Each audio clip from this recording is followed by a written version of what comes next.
سبحان اللہ وبحمدہ سبحان اللہ العظیم سبحان اللہ وبحمدہ سبحان اللہ العظیم۔ توبہ استغفار، سچی توبہ کرنے کے لیے اگر ہم چاہتے ہیں یہ تمام فوائد ہمیں حاصل ہوں تو کچھ شرائط ہیں۔ علماء امت کے اللہ پر لاکھوں رحمتیں ہوں، انہوں نے کتاب و سنت سے بہت محنت کر کے 4 شرائط کا ذکر کیا ہے۔ اگر کوئی چاہتا ہے کہ وہ سچی توبہ کرے تو اسے 4 شرائط ضرور پوری کرنی پڑیں گی، جنہیں پورا کیے بغیر توبہ ناقص، ناتمام، نامکمل، ادھوری رہ جاتی ہے۔ پہلی شرط، جو گناہ کر رہا ہے اسے فوراً چھوڑ دے۔ اب بینک میں پیسے رکھے ہوئے ہیں، سود کھا رہا ہے، اسے پتہ نہیں تھا کتنا بڑا گناہ، وہ تو سمجھتا ہے یہ تو کمیشن ہے، مجھے میرے پیسوں کا مل رہا ہے کمیشن۔ اب سنا نہیں، یہ تو سود ہے، اللہ رسول سے جنگ ہے۔ توبہ استغفار کی تسبیح تو چل رہی ہے لیکن وہاں سلسلہ ویسا ہی ہے، اس کو بند نہیں کیا۔ یہ توبہ نہیں بلکہ اللہ کی شان میں گستاخی ہے، بدتمیزی ہے۔ پہلی بات یہ ہے کہ جو گناہ کر رہا ہے اسے فوراً چھوڑ دے۔ دوسری شرط، سابقہ گناہوں پہ نادم ہو، اکیلے میں بیٹھ کے اللہ کے سامنے گڑ گڑائے کہ یا اللہ میں اتنے بڑے بڑے گناہوں میں ملوث تھا، نہ نماز پڑھتا تھا، نہ قرآن سے تعلق تھا، نہ کسی ایسی دینی محفلوں سے، اگر ایسے میں مجھے موت آ جاتی تو میرا ٹھکانہ کہاں ہوتا؟ تو نے مجھ پہ کرم کیا، فضل کیا کہ مجھے ایسی پاکیزہ محفلیں عطا فرمائیں، مجھے نمازی بنا دیا، مجھے دینداری سکھا دی، توبہ کی توفیق دے دی۔ شکر بھی ادا کرے اور نادم ہو اپنے سابقہ گناہوں پر۔ اور تیسری بات، اپنی مجلسوں کو، اپنی صحبتوں کو تبدیل کر لے۔ پہلے جمعراتیں جن کے ساتھ گزرتی تھیں پوری رات فلموں میں اور تاش کھیلنے میں، اب اللہ نے توبہ کی توفیق دے دی، اب ان محفلوں میں نہ جائے۔ نہیں میں تو بہت مضبوط آدمی ہوں، جاؤں گا لیکن میں نہیں کھیلوں گا، ایسی بات نہیں بھائیو۔ انسان بہت کمزور ہے، بڑی جلدی پھسل جاتا ہے وہ۔ اب محفلیں ہونی چاہیے ایسی جہاں پر اللہ رسول کی بات ہو رہی ہو۔ نبی اکرم صلی اللہ علیہ وسلم بڑے پیارے انداز میں اس بات کو سمجھایا۔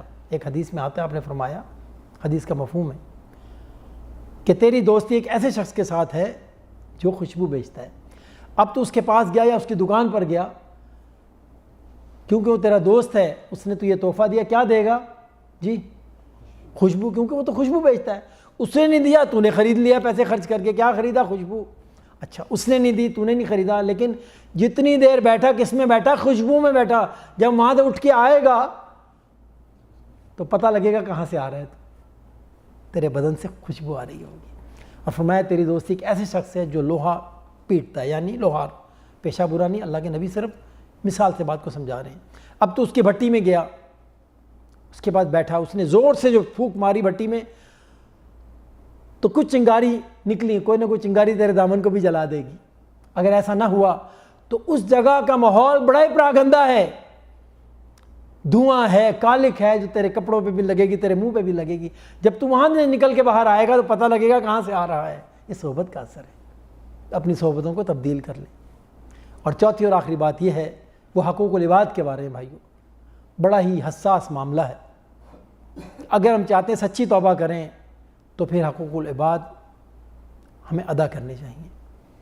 کسی سے کوئی ادھار لیا ہے اور دبا کے بیٹھ گئے تو نہیں میرے بھائیو، اس کو واپس کریں، نہیں کر سکتے اس سے معاف کروائیں۔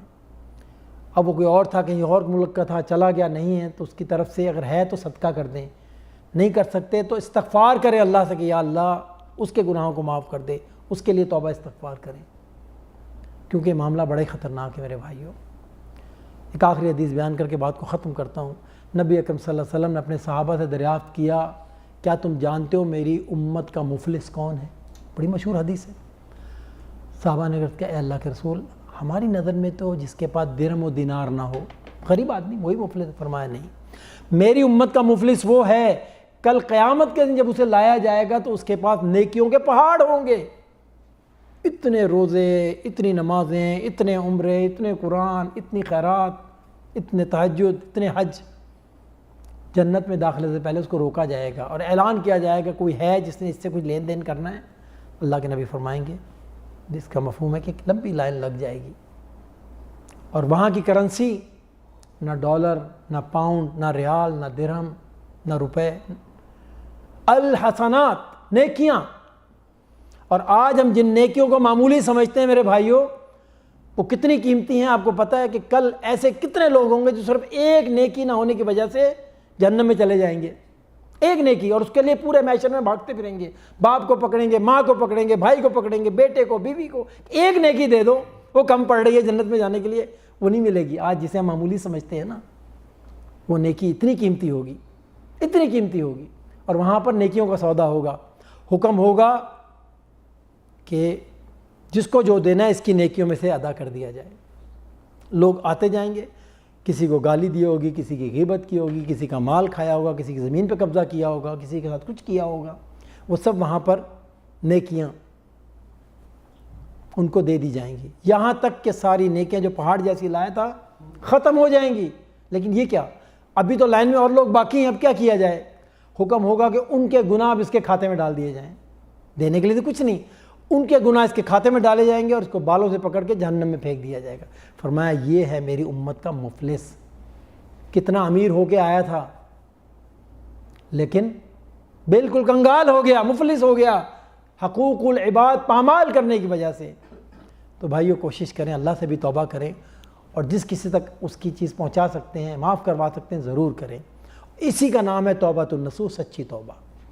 لیکن اس کے باوجود اگر پھر بھی پیر پھسل جائے، غلطی ہو جائے، تو پلٹنا کس کی طرف ہے؟ اللہ کی طرف پلٹنا ہے۔ جتنی بار بھی گناہ ہو جائے توبہ کریں اور اللہ کی طرف پلٹیں۔ اللہ تعالیٰ کی بارگاہ میں دعا ہے جو صحیح بات بیان کی گئی اس پہ عمل کی توفیق عطا فرمائے۔ وآخر دعوانا ان الحمدللہ رب العالمین۔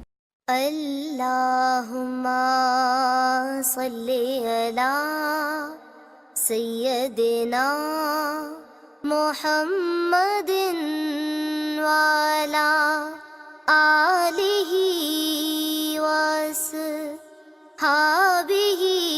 وسلم۔ اللہم صلی علی سیدنا محمد